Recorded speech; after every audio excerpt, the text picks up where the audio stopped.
देखिए, माननीय भजनलाल जी की सरकार ने जिस तरह से बजट प्रस्तुत किया है, वो राजस्थान के सर्वांगीण विकास के लिए जो है समर्पित बजट तो है ही। लेकिन साथ-साथ में माननीय प्रधानमंत्री जी की जो परिकल्पना है कि 2047 तक हम भारत को विकसित भारत बनाएँ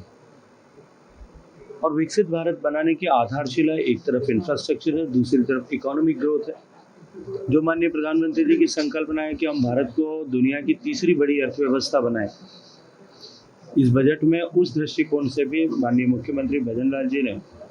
राजस्थान की स्टेट जीडीपी जो है वो 30 लाख करोड़ तक पहुंचे या 350 बिलियन यूएस डॉलर की बने, इस दिशा में संकल्प राजस्थान की जनता के सामने इस बजट के माध्यम से व्यक्त किया है। बजट राजस्थान के हर तबके को कहीं न कहीं किसी न किसी तरह से छूते हुए हर विधानसभा में कुछ न कुछ प्रगति का काम, विकास का काम हो। भारतीय जनता पार्टी के चुनाव घोषणा पत्र में किए गए वादों को पूरा करने वाला हो, इस दृष्टिकोण से एक सर्वांगीण सर्वस्पर्शी बजट प्रस्तुत किया। कि कांग्रेस ने जिस तरह से झूठ बोलने का काम किया,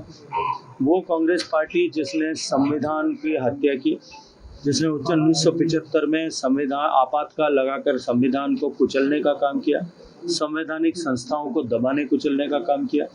संवैधानिक संस्थाओं का चीरहरण किया, वो कांग्रेस पार्टी और उसके नेता अब संविधान की पुस्तक हाथ में लेकर के, जिन लोगों के हाथ संविधान की हत्या के खून से रंगे हुए हैं, वो आज संविधान की पुस्तक हाथ में लेकर के संविधान बचाओ का नारा देते हैं, संविधान बचाओ की बातें करते हैं। इस तरह के झूठ बोल करके, झूठा नैरेटिव फैला करके इस विधानसभा चुनाव में कि आरक्षण समाप्त हो जाएगा, इस तरह का झूठा नैरेटिव क्रिएट करके वर्तमान की सरकार एक संप्रदाय और वर्ग विशेष के विरोध में काम कर रही है। इस तरह का झूठा नैरेटिव फैला करके सबका साथ, सबका विकास, सबका विश्वास, सबका प्रयास, इस संकल्प के साथ में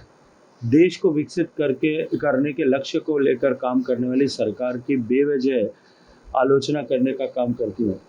और लोगों के बीच में एक झूठ परोसने का और 100 बार झूठ बोल करके उसको सच्चा साबित करने की कोशिश करती है। लेकिन हम सब ने देखा कि देश की जनता ने परिपक्व मानसिकता का परिचय देते हुए एक बार फिर तीसरी बार पूर्ण बहुमत के साथ एनडीए को सरकार बनाने का सौभाग्यपूर्ण अवसर दिया। सर, एक ऑडियो फिर आया है फोन टैपिंग से जुड़ा, देखिए, उस ऑडियो के बाद में मुझे लगता है कि जो बातें मैं चीख करके आपके माध्यम से सरकार को सुनाना चाहता था, जो बातें मैं न्यायालय को सुनाना चाहता था, वो सारी बातें अब तो उस ऑडियो के साथ में स्वतः स्पष्ट हो गई है कि किस तरह से पूर्ववर्ती सरकार अपनी हिलती हुई कुर्सी को बचाने के लिए किस तरह से अपने ही मंत्रियों के, अपने ही लोगों के, दूसरी पार्टी के नेताओं के लोगों के फ़ोन टैप कर रहे थे। और फ़ोन टैपिंग जो अपराध है,